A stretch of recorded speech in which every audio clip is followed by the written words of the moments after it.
Hello बच्चों, मैं Sarita government physics lecturer at Sanwloda Purohitan Sikar. आज आपके साथ में जो हमारा टॉपिक है डिस्कस करने का वो रहेगा प्रतिरोध की ताप पर निर्भरता। जो हमारे चैप्टर 5 है इलेक्ट्रिक करंट, उसका जो नेक्स्ट अपना टॉपिक है। हम ओम के नियम से प्रतिरोध के बारे में, इन सब के बारे में पहले से ही क्या बात कर चुके हैं। अब बात करते हैं इसकी निर्भरता के बारे में कि भाई ये निर्भर किन किन पे करता है। तो हम लोगों ने जैसे पहले निकाला था, हम हमारे चालकता और विश्रांति काल के बीच में रिलेशन निकाला था, जो हमारे पास यह आया था।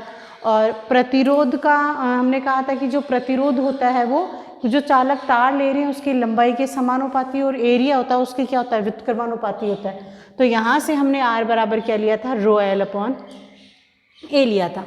हमें क्या पता है, चूंकि सिग्मा इक्वल टू क्या होता है, या ये कहें कि रो इक्वल टू क्या होता है, 1 अपॉन सिग्मा होता है या नहीं होता। तो यहाँ से इसकी जो रो की वैल्यू आ जाएगी वो क्या आ जाएगी, m upon n e square into two. इसको इक्वेशन नंबर क्या दे दी हमने, 3 दे दिए। 2 और 3 से हम लोग क्या देखते हैं, इक्वेशन नंबर 2 और 3।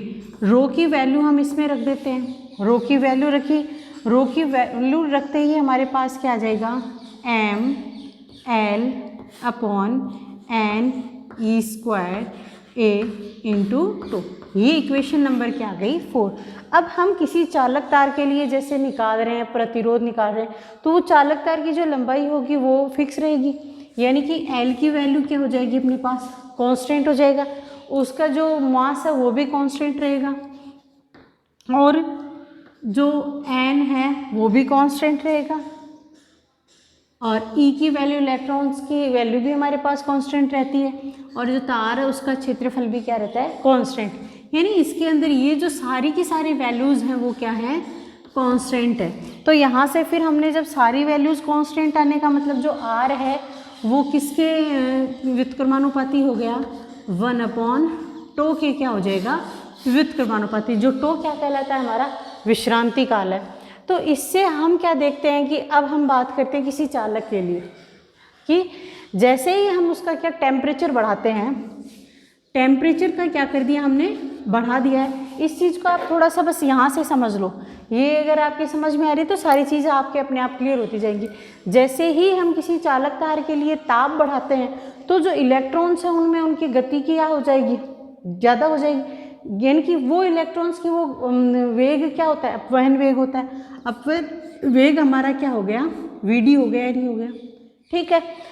अब ताप बढ़ा रहे हैं तो इनका वेग क्या हो जाएगा, ज़्यादा हो रहा है। तो जैसे ही इनका वेग ज़्यादा होगा, वेग ज़्यादा होने से क्या होगा कि भाई विश्रांति काल क्या होता है, दो टक्करों के बीच के लगा समय।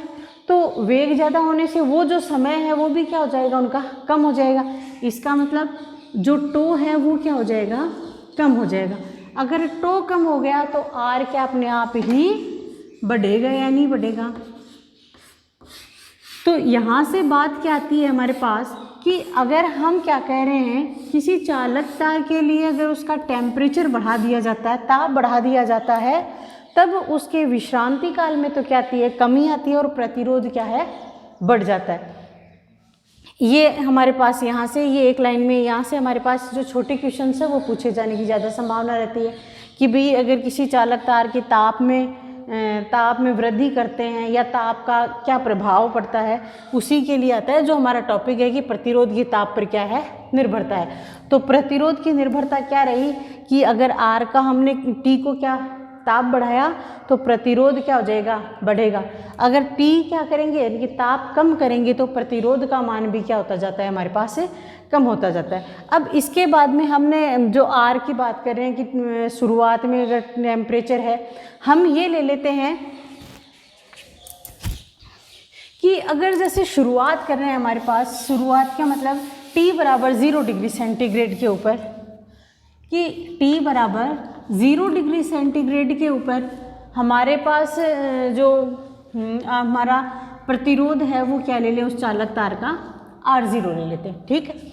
थोड़े समय बाद में इनकी इसका T1 डिग्री सेंटीग्रेड ले लो या T डिग्री सेंटीग्रेड, इनकी ताप में क्या कर रहे हैं, हम थोड़ी बहुत वृद्धि कर रहे हैं। तो T डिग्री सेंटीग्रेड के ऊपर हमारे पास जो T2 ले लो, इसको T1 डिग्री सेंटीग्रेड ले लो, 0 डिग्री सेंटीग्रेड है, और T2 डिग्री सेंटीग्रेड पर इसकी वैल्यू हमने क्या ले ली, T डिग्री सेंटीग्रेड पर जो प्रतिरोध है वो हमारा क्या ले लिया हमने, RT ले ली। ठीक है, हमें जो ओम का नियम है उससे क्या पता है कि जो प्रतिरोध में परिवर्तन होता है वो क्या होता है, प्रतिरोध में परिवर्तन किसके इक्वल होता है, ये समानुपाती होता है प्रारंभिक प्रतिरोध, जो हमने यहाँ पर क्या लिया है, R0 लिया है, प्रारंभिक प्रतिरोध और जो ताप में वृद्धि है उसके क्या होता है, गुणा के समानुपाती होता है। तो इसको हम क्या लिख देंगे यहाँ पर, यहाँ हम लिखेंगे क्या, प्रारंभिक प्रतिरोध, और इसको मल्टीप्लाई किससे कर देंगे हम, मल्टीप्लाई हो जाएगा ये ताप परिवर्तन। अब यहाँ पर जो ताप परिवर्तन है हम क्या ले लेते हैं, डेल्टा टी ले लेते हैं। प्रारंभिक प्रतिरोध है, ये समानुपाती का निशान है, प्रारंभिक प्रतिरोध क्या है, R0। प्रतिरोध में परिवर्तन का मतलब कहाँ से परिवर्तन हो रहा है, ये R0 और RT का ही तो परिवर्तन है, तो ये परिवर्तन क्या आ जाएगा, इन दोनों का अंतर, यानी RT माइनस R0 किसके समानुपाती है, R0 इंटू क्या लिख दो इसको, डेल्टा टी। यहाँ एक समानुपाती है ये, तो इस समानुपाती चिन्ह को हटाने के लिए हम क्या लगाएंगे, एक अल्फा कांस्टेंट लेंगे जो क्या कहलाता है, हमारा प्रतिरोध गुणांक कहलाता है, वो ले लेते हैं। ये यहाँ पर क्या आ गया, हमारे पास एक नंबर इक्वेशन आ गई। हमें यहाँ पर आगे जाके इस अल्फा के लिए भी हमें मान निकालना पड़ेगा कि ये जो प्रतिरोध गुणांक है हमारा, उसकी वैल्यूज़ का इस प्रतिरोध के ऊपर या टेम्परेचर के ऊपर है वो क्या इफेक्ट पड़ता है, कि ये अगर पॉजिटिव होता है या इसकी वैल्यू नेगेटिव मिलने पर क्या मान प्राप्त होते हैं। तो यहाँ से हम क्या देखते हैं कि RT माइनस R0 ये आ गया, इसमें जो अदर वैल्यूज़ हैं, मतलब RT को एक तरफ रख लो हमारे पास, या ये कहना चाहिए अल्फ़ा की अगर अकेली वैल्यू निकालनी है हमें, तो ये अल्फ़ा बराबर क्या आ जाता है हमारे पास, RT माइनस R0 अपॉन आ जाएगा ये R0 इंटू डेल्टा टी। ये यहाँ पर जो अल्फ़ा है उसका क्या आ जाता है, हमारे पास मान आ जाता है। अब यही अगर हम क्या ले लेते हैं, इसमें जो परिवर्तन है, जैसे डेल्टा टी 1 डिग्री सेंटीग्रेड अपन परिवर्तन करें 1 ओम अपने प्रारंभिक प्रतिरोध के लिए, चालक के प्रतिरोध के लिए, लेकिन उससे पहले अपन इसकी क्या निकाल लेते हैं, विमा और मात्रक निकाल लेते हैं। तो देखो सबसे पहले क्या निकालते हैं हम, मात्रक की बात करते हैं। तो मात्रक क्या आ जाएगा, यहाँ से देखो RT माइनस R0 मतलब ये क्या है, हमारा प्रतिरोध है। प्रतिरोध का मतलब ये क्या आ गया, ओम हो गया, ये क्या हो गया, ओम हो गया। ताप का डिग्री सेंटीग्रेड लेते हैं, ताप डिग्री सेंटीग्रेड ही तो होता है हमारा, ओम से ओम कैंसिल हो गया, तो इसका एक मात्रक तो क्या हो जाएगा, डिग्री सेंटीग्रेड, या इसको क्या कहते हैं, प्रति डिग्री सेंटीग्रेड या प्रति केल्विन भी बोलते हैं। ठीक है, अभी या इसको क्या कह दो, डिग्री सेंटीग्रेड को अगर केल्विन में चेंज करते हैं तो प्रति केल्विन आ गया। अभी इसी की वीमा के रूप में अगर लिखना चाहें, वीमा क्या आ जाएगी, ऊपर कुछ नहीं है, नीचे सिर्फ डिग्री सेंटीग्रेड, जिसकी मूल वीमा क्या होती है, केल्विन होती है। तो यहाँ से हमारे पास इसकी वीमा क्या जाती है, m0 L0 T0, और अब लिख देंगे क्या, ताप की, तो K-1। तो इस तरीके से हमारे पास जो अल्फ़ा है, अल्फ़ा की जो वीमा हमारे पास क्या प्राप्त हो जाती है, m0 L0 T0 और K-1 प्राप्त हो जाती है। तो इसके बाद में हम अगली बात करते हैं क्या, कि अगर हम क्या ले लेते हैं, ये जो प्रारंभिक प्रतिरोध है R0 को क्या ले लेते हैं, 1 ओम ले लिया। ठीक है, R0 बराबर क्या ले लिया हमने, किसी चालक तार का प्रारंभिक प्रतिरोध क्या है, 1 ओम है, तथा इसके जो ताप में परिवर्तन हो रहा है वो कितना ले रहे हैं, डेल्टा टी इक्वल टू भी क्या ले लिया हमने, 1 डिग्री सेंटीग्रेड ले लिया। तो जब ये 1 हो गया, प्रारंभिक ताप क्या हो गया, 1 हो गया, तो हमारे पास जो अल्फ़ा इक्वल टू किसके बराबर आ गया, RT माइनस 1 आया है, नहीं आया, कि यहाँ पर जो हमारा क्या है, प्रतिरोध गुणांक है, उसकी वैल्यू हमारे पास क्या आती है, RT माइनस 1 आती है। तो इसको जो हमारी परिभाषिक रूप में अगर हम बताना चाहते हैं तो ये भी कह सकते हैं कि 1 ओम चालक तार में 1 डिग्री सेंटीग्रेड की वृद्धि की जाने पर जो प्रतिरोध यानी कि होने वाली वृद्धि किस में आ रही है, किस जो प्रतिरोध ताप गुणांक है वो किसके बराबर होता है, प्रतिरोध ताप गुणांक का मान, प्रतिरोध ताप गुणांक का मान इस प्रतिरोध के इक्वल होता है, इनके RT-1 के क्या आ जाएगा, ये इक्वल आ जाता है। अब अगली बात हम किसकी करेंगे, इसमें हमारे पास मान आ रहा है इसमें कि निश्चित अगर किसी के लिए यही R की वैल्यू के लिए भी करेंगे, लेकिन उससे पहले हम यहाँ वापस चलते हैं, ठीक है। यहाँ वापस चलने का मतलब क्या आ जाएगा, अपने को इसको क्या करना है, शॉर्ट आउट करना है। तो RT इक्वल टू क्या आ जाएगा हमारे पास, R0 plus alpha R0 into delta T, या इसको क्या लिखा जा सकता है, R0 1 plus alpha delta T आ गया। यहाँ से इसी प्रकार से ये तो हमारे पास क्या आ गया, प्रतिरोध के लिए आ गया। अगर हम प्रतिरोधकता की बात करते हैं तो प्रतिरोधकता का मान भी क्या आ जाएगा, rho T equal to rho 1 plus alpha delta T. यहाँ पर हमने जो एल्फा है उसको क्या कहा, प्रतिरोध ताप गुणांक कहा है, एल्फा को क्या कहते हैं हम, प्रतिरोध ताप गुणांक, ठीक है। और यहाँ जो ये एल्फा है जो किसके लिए आया है, प्रतिरोधकता के लिए आया है, वो ये वाला एल्फा यहाँ इसके लिए क्या ले लेंगे, प्रतिरोधकता ताप गुणांक की वैल्यू आ जाती है। तो इन जो प्रतिरोधकता और प्रतिरोध है दोनों के अंदर ही हमारे पास क्या एल्फा है। एल्फा को जो प्रतिरोधकता का अगर सूत्र आता है हमारे पास rho T equal to rho 1 plus alpha delta T, तब तो इस एल्फा को क्या कहेंगे, प्रतिरोधकता ताप गुणांक। और अगर आता है हमारे पास क्या RT equal to R0 into 1 plus alpha T, उस स्थिति के अंदर इसको क्या बोलते हैं, प्रतिरोध ताप गुणांक आता है। अब इसके बाद में जो हमारे पास अगला अपने पॉइंट आता है वो क्या रहेगा कि जो प्रतिरोधकता ताप गुणांक है वो उसकी क्या है, निर्भरता। अगला हमारा टॉपिक क्या रहेगा, बात यहीं पे आ रही है प्रतिरोध की ताप पर निर्भरता, इसी को हम बात करेंगे। लेकिन अब किसकी बता रहे हैं हम, प्रतिरोधकता ताप गुणांक यानी कि एल्फा की क्या बात करते हैं हम, निर्भरता की बात करते हैं। एल्फा की निर्भरता से क्या आता है, वो हमारे पास क्या आ रहा है, सूत्र आ रहा है वहाँ से, और हमने क्या कर दी कि अगर ताप बढ़ता है, एक बार अपन थोड़ा सा पहले वाला वापस रिपीट कर लेते हैं कि जैसे ही हमने क्या कहा था कि ताप बढ़ाया तो हमारे पास Vd की वैल्यू भी क्या हो गई, बढ़ गई, विश्रांति काल क्या हो गया, कम हो गया, और प्रतिरोध क्या है, बढ़ गया। इसी को लेते हुए हम अपन बात करते हैं। देखो एल्फा की वैल्यू क्या क्या आ सकती है, एल्फा की वैल्यू या तो क्या आएगी हमारे पास पॉजिटिव आती है, सेकंड ऑप्शन क्या आ सकता है, एल्फा क्या है हमारे पास नेगेटिव आए, और तीसरा क्या हो सकता है कि एल्फा की वैल्यू हमारे पास क्या जाए, 0 आ जाए। देखो 0 की स्थिति की बात करते हैं, या यहाँ से देख लो अपने पास अगर 0 आ रहा है, इसका मतलब तो क्या है कि प्रतिरोध का उस ताप पर क्या है, कोई प्रभाव नहीं पड़ रहा है। अब बात आती है क्या एल्फा पॉजिटिव और किसकी बात करें अपन, एल्फा नेगेटिव की अगर बात करते हैं, तो यदि एल्फा का मान है वो क्या है, पॉजिटिव है, तो पॉजिटिव होने का मतलब कि जैसे ही क्या करेंगे हम ताप क्या है बढ़ाते हैं, ठीक है। क्या कहा हमने, अल्फा पॉजिटिव होने का मतलब क्या हो जाएगा कि ताप का मान अगर बढ़ रहा है तो प्रतिरोध का मान क्या हो रहा है, देखो यहाँ से बढ़ रहा है ना, तो प्रतिरोध के मान में भी क्या होगी, वृद्धि होगी। यानी कि अल्फा का मान पॉजिटिव हमारे पास कब प्राप्त होगा, अल्फा पॉजिटिव होने का मतलब ये सारा का सारा वैल्यू हमारे पास प्लस प्राप्त हो, यानी इस RT की वैल्यू क्या आ जाए, ज़्यादा आ जाए।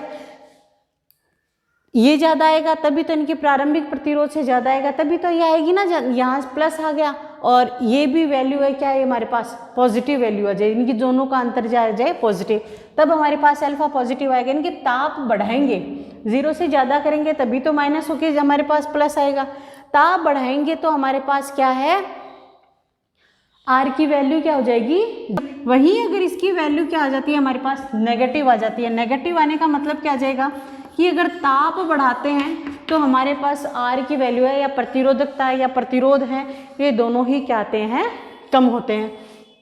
यहाँ से देख लो कि जैसे हमने टी की वैल्यू, प्रतिरोध का मान क्या हो रहा है, कम होने का मतलब आर टी की वैल्यू कम, वैल्यू क्या आ गई हमारे पास नेगेटिव। अगर अल्फा बराबर 0 आता है, ये 0 आने का मतलब आर टी माइनस क्या हो गया आर जी, क्योंकि दोनों प्रतिरोध बराबर हो गए, यानी यहाँ ये जो डेल्टा टी है इसका इस पर कोई प्रभाव नहीं पड़ता है। तो अल्फा बराबर 0 होने का मतलब क्या आ जाएगा, आर एंड रो का पर क्या होता है, ताप का प्रभाव क्या होता है, ताप का प्रभाव नहीं। ठीक है, अब इसी के लिए अगर अपन बात करते हैं कि अब प्रतिरोधकता जो ताप गुणांक है हमारा अल्फा, उसके जो चालक या पदार्थों का जो वर्गीकरण लेते हैं अपन, किसमें चालक हो गया, अर्धचालक हो गया, कुचालक हो गया, उनके ऊपर इसका क्या प्रभाव पड़ता है उसके बारे में बात करेंगे। तो ये चालकों के लिए अगर बात करते हैं अपन सबसे पहले, तो चालकों के लिए है कि जैसे जैसे ताप बढ़ाएंगे वैसे वैसे प्रतिरोध क्या हो जाए भाई, ज़्यादा उसमें वेग, इलेक्ट्रॉन्स हैं ज़्यादा वेग से गति करने लग जाएंगे या नहीं करने लग जाएंगे। तो अपन क्या कह सकते हैं कि चालकों के अंदर अगर क्या करते हैं अपन, ताप में क्या की जाती है, अगर वृद्धि की जाती है तो ताप में वृद्धि होने से उसके प्रतिरोधकता का मान क्या है, बढ़ता है। ये अभी हमने थोड़ी देर पहले पढ़ा है क्या कि अगर टी क्या की जाती है, किसके लिए, अल्फा पॉजिटिव के लिए, टी बढ़ाएंगे तो आर भी क्या है, बढ़ रहा है, या प्रतिरोधकता भी क्या हो रही है, ज़्यादा हो रही है। तो इसका जो इंक्रीजिंग ग्राफ बनेगा या नहीं बनेगा, यानी अगर हम रो और टी के बीच में, ये ताप है, टी के बीच में अगर ग्राफ खींचना चाहें तो इस तरीके से बनेगा। ठीक, ये किन के लिए बात कर रही हूँ मैं, चालकों के लिए बात कर रही हूँ अब। और वहीं अगर यहाँ पर मैं मिश्र धातुओं के लिए बात करती हूँ, ध्यान दें, अगर बात किसकी कर रहे हैं हम, मिश्र धातुओं के लिए अगर बात करते हैं तो मिश्र धातुओं के लिए जो प्रतिरोधकता और ताप है उन दोनों के बीच का वक्र है वो एक सरल रेखा हमारे पास से प्राप्त होता है। तो यहाँ रो और जो टी के बीच का वक्र क्या प्राप्त हो जाएगा, इस तरीके से प्राप्त हो जाएगा। वहीं अगर मैं किसकी बात करूँ, अर्धचालकों के लिए अगर बात करते हैं तो जो अर्धचालकों के लिए क्या होता है कि अर्धचालकों के लिए क्या होगा हमारे पास, रो है वो किसके व्युत्क्रमानुपाती होता है, नहीं टी के, यानी जो हमारे क्या आ जाएंगे, अर्धचालक हैं, अर्धचालक के ताप में वृद्धि करने पर क्या होता है, इलेक्ट्रॉन संयोजकता बैंड से चालन बैंड में पहुंच जाते हैं। इलेक्ट्रॉन्स कहाँ पहुंच जाएंगे, संयोजकता बैंड से कहाँ पहुंच जाते हैं, ये चालन बैंड में पहुंच जाते हैं। तो इलेक्ट्रॉन्स का संयोजकता बैंड से जो चालन बैंड में पहुंचते हैं उनके कारण क्या होगा, होल्स का निर्माण होगा। इलेक्ट्रॉन अपनी जगह छोड़ देंगे अर्धचालकों में तो वहाँ क्या हो जाता है, होल्स का निर्माण हो जाता है। तो आवेश वाहकों की भांति ये क्या करते रहते हैं, फिर ये होल्स हैं वो व्यवहार करेंगे, जिससे क्या होगा, इनकी चालकता के मान में वृद्धि होती है, जिससे इनके इलेक्ट्रॉन्स की चालकता के मान में क्या हो जाएगी, वृद्धि हो जाएगी। चालकता के मान में वृद्धि, जैसे जैसे हम क्या कर रहे हैं, टेम्परेचर बढ़ा रहे हैं, ध्यान से देखना, किसके लिए, अर्धचालकों के लिए बात आती है कि अर्धचालकों के लिए, अर्धचालकों के लिए क्या, जैसे जैसे हम टेम्परेचर में वृद्धि करेंगे, जो इलेक्ट्रॉन्स संयोजकता बैंड से चालन बैंड में जाते हैं, जिससे क्या होता है, होल्स का निर्माण होता है, और वो होल्स क्या होते हैं, आवेशवाहकों की भांति व्यवहार करेंगे। तो जिससे क्या होगा, उनकी चालकता है सिग्मा की वैल्यू क्या हो जाएगी, बढ़ जाएगी चालकता। और चालकता और प्रतिरोधकता एक दूसरे के क्या होते हैं, व्युत्क्रमानुपाती। चालकता बढ़ेगी तो यहाँ पर प्रतिरोधकता का मान क्या हो जाएगा, कम। तो अब अगर हम किसकी बात करें, प्रतिरोधकता और इस चालकता के ग्राफ की बात करते हैं, तब क्या आ जाएगा, प्रतिरोधकता और चालकता में मैं 1/T यानी कि ताप के लिए कर दूं, तो जब हम प्रतिरोधकता और ये चालकता के बीच में अगर इन व्युत्क्रम के रूप में अगर ग्राफ खींचना चाहें तब तो क्या आ जाएगी है कि स्ट्रेट लाइन आ जाती है। वहीं अगर मैं क्या करती हूँ, इसमें सिर्फ ताप के बीच में अगर काम किया जा रहा है तब यहाँ पर वक्र क्या आता है, इस प्रकार से आता है, व्युत्क्रमानुपाती के लिए। क्यों, क्योंकि ये वक्र किसके लिए आ गया, ताप के जो प्रतिरोधकता है वो क्या होगी, व्युत्क्रमानुपाती है। अब हमारे पास एक चीज बची है, तीसरी चीज बची है कुचालकों के लिए। हमने चालकों के लिए बात कर लिया, अर्धचालकों के लिए बात कर लिया, अब बात करते हैं किसके लिए, कुचालकों के लिए। तो यहाँ हम कुचालकों की बात करने का मतलब है कि जैसे ही हम कुचालकों में ताप में वृद्धि की जाती है, कुचालकों के लिए, कुचालक है ना, तो कुचालकों के लिए क्या होता है कि जैसे ही हम ताप में वृद्धि कर रहे हैं तो वो जो हमारे पास धातु उसमें क्या हो जाएगा, जो इलेक्ट्रॉन्स हैं उनमें क्या हो जाएगा, इनकी कण है वो चालन करने लग जाएंगे, इनकी चालक की तरह थोड़ा बहुत वो क्या करेगा, व्यवहार करेगा। तो यहाँ हमारे पास से जो प्रतिरोधकता है उसके लिए एक रिलेशन होता है क्या, रो बराबर होता है रो जी इंटू ई की घात Eg अपॉन 2k bt। यहाँ जो Eg है वो क्या कहलाता है, Eg को कहते हैं हम वर्जित ऊर्जा अंतराल कहते हैं, और Kb क्या आता है, बोल्ट्जमान नियतांक आता है, इसको कहते हैं। अभी जो नेक्स्ट हमारी बात आ रही है, यहाँ पर तो इनकी निर्भरता की बात आ गई, एक नाम और आता है हमारे पास क्या, अति चालकता। तो अति चालकता देखो अपने आप में ही ये बात बताएगा, अति चालकता। अति चालकता का मतलब चालकता का मान क्या है, बहुत ज़्यादा है। चालकता का मान ज़्यादा होने का मतलब क्या हो जाएगा, हमारे पास प्रतिरोधकता क्या हो जाएगी, कम होगी कि नहीं होगी। जब चालकता और प्रतिरोधकता एक दूसरे के क्या होते हैं, व्युत्क्रमानुपाती होते हैं, तो यहाँ से ये होगा कि जितनी प्रतिरोधकता कम होगी चालकता का मान क्या जाएगा, ज़्यादा आएगा। तो प्रतिरोधकता का मान अगर क्या हमारे पास 0 आ रहा है तो चालकता की वैल्यू क्या आती है, हमारे पास अनंत आती है। तो यहाँ से हम क्या कह सकते हैं कि एक वैज्ञानिक कामर्लिंग ओंगस थे, कामर्लिंग ओंगस नाम के एक वैज्ञानिक थे, जिन्होंने क्या किया था, 4.2 केल्विन 4.2 केल्विन ताप के ऊपर इन्होंने क्या किया कि जो हमारे पास जो चुंबकीय क्षेत्र है किसी जो धातुओं के लिए, वो यहाँ पर क्या आता था, 0 आया। क्या कह रहे हैं हम, जो हमारे पास क्या चुंबकीय क्षेत्र क्या हमारे पास क्या आ गया, 0 प्राप्त हो गया। तो ये कौन सी स्थिति के अंदर आ रहा है कि अति चालकता की स्थिति के अंदर। तो पहली बात इसमें हमारे पास है कि कामर्लिंग ओंगस नामक वैज्ञानिक ने 4.2 केल्विन ताप के ऊपर अति चालकता की स्थिति के अंदर चुंबकीय क्षेत्र का मान क्या प्राप्त किया, उन्होंने 0 प्राप्त किया। तो वो ये जो चुंबकीय क्षेत्र का जो वैल्यू आ रही है हमारे पास 0 आ रही है, तो ये जो 0 आई है तो ये जो प्रभाव प्रदर्शित करती है वो कौन सा प्रभाव कहलाता है, यहाँ पे मेसनर प्रभाव कहते हैं। कई बार इसको ये एक तो नाम क्या हो गया, मेसनर प्रभाव, या इसको माइजनर प्रभाव भी कहा जाता है। ठीक, तो यहाँ हमारे पास माइजनर प्रभाव कब की स्थिति में, जब हमारे पास 4.2 केल्विन ताप के ऊपर चालकता की स्थिति में चुंबकीय क्षेत्र की वैल्यू अगर 0 आ रही है, तो ये जो चुंबकीय क्षेत्र का ये जो प्रभाव है 0 आने का, वो ही क्या कहलाता है, माइजनर प्रभाव कहलाता है। तो अभी बात अपनी किस पे चल रही है, अति चालकता पे चल रही है। तो देखो अति चालकता और प्रतिरोधकता में हमने बात की थी, चालकता और प्रतिरोधकता एक दूसरे के क्या होते हैं, एक दूसरे के व्युत्क्रमानुपाती होते हैं। प्रतिरोधकता क्या आ रही है, अगर बराबर क्या है हमारे पास 0 आ जाए, तो यहाँ से जो चालकता की वैल्यू है, चालकता की वैल्यू क्या आ जाएगी हमारे पास, इनफाइनाइट आएगी या नहीं आएगी।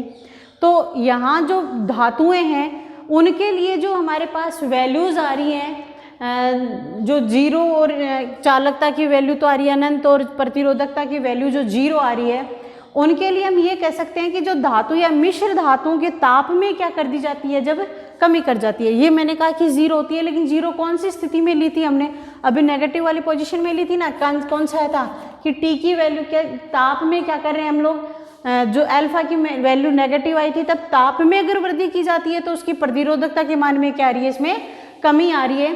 तो प्रतिरोधकता के मान में एक निश्चित ताप के ऊपर, जो निश्चित ताप हमारा क्या, वही 4.2 वाला केल्विन, तो एक निश्चित ताप के अंदर क्या आता है, एक निश्चित ताप पर इसकी जो प्रतिरोधकता की वैल्यू है वो क्या हो जाती है, 0 हो जाती है।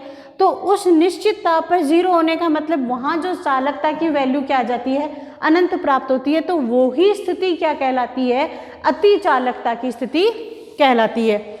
ये हमारे पास किससे आ गया कि रो बराबर 0 कब आ रहा है हमारे पास, जब टेम्परेचर में हम क्या कर रहे हैं, इंक्रीज कर रहे हैं। तो एक स्थिति ऐसी आती है जब हमारे पास प्रतिरोधकता का मान क्या आता है, कम होते होते कहाँ पहुँच जाता है, 0 पर। तो वो स्थिति क्या कहलाती है हमारे पास, अति चालकता की स्थिति कहलाती है। तो धातुओं में ये जो गुण होता है अति चालकता का, ये क्या होता है, धातुओं में ये जो अति चालकता गुण है वो ही किसके लिए होता है, ये अतिचालक पदार्थ होते हैं उनके लिए होता है। और ये निश्चित ताप होता है, जिस ताप पर प्रतिरोधकता की वैल्यू क्या प्राप्त हो रही है, हमारे पास 0 प्राप्त हो रही है, वो क्या होती है, इसकी क्रांतिक ताप कहलाता है। ठीक है, अभी अतिचालकता की बात करें तो अतिचालकता हमारे पास काम में क्या आती है, इसका क्या है, उपयोग क्या है। देखो अतिचालकता का जो इसका उपयोग है, उपयोग आता है क्या, एक तो होता है क्या, ट्रांसमीटर बनाने में, ठीक है, शक्तिशाली चुंबक बनाने में या विद्युत मोटर जनित्र बनाने में, इस तरीके से इसके उपयोग हैं। तो आज जो हमारा टॉपिक था कि प्रतिरोधकता की ताप पर निर्भरताएं और अतिचालकता, यहाँ से जो एग्जाम में पूछा जाता है या तो अतिचालकता के ऊपर क्वेश्चन पूछ लेते हैं कि भाई माइजनर प्रभाव या मेसनर प्रभाव क्या होता है, या फिर यहाँ पर जो हमारे पास ताप और जो प्रतिरोधकता का जो रिलेशन हमने देखा है, वहाँ से उठ के क्या आता है, हमारे पास क्वेश्चन बन के आता है एग्जाम के लिए। तो इस तरीके से ये जो टॉपिक हमारा क्या हो रहा है, आज क्लोज हो रहा है। नेक्स्ट टॉपिक के साथ अपन फिर मिलते हैं। Thank you.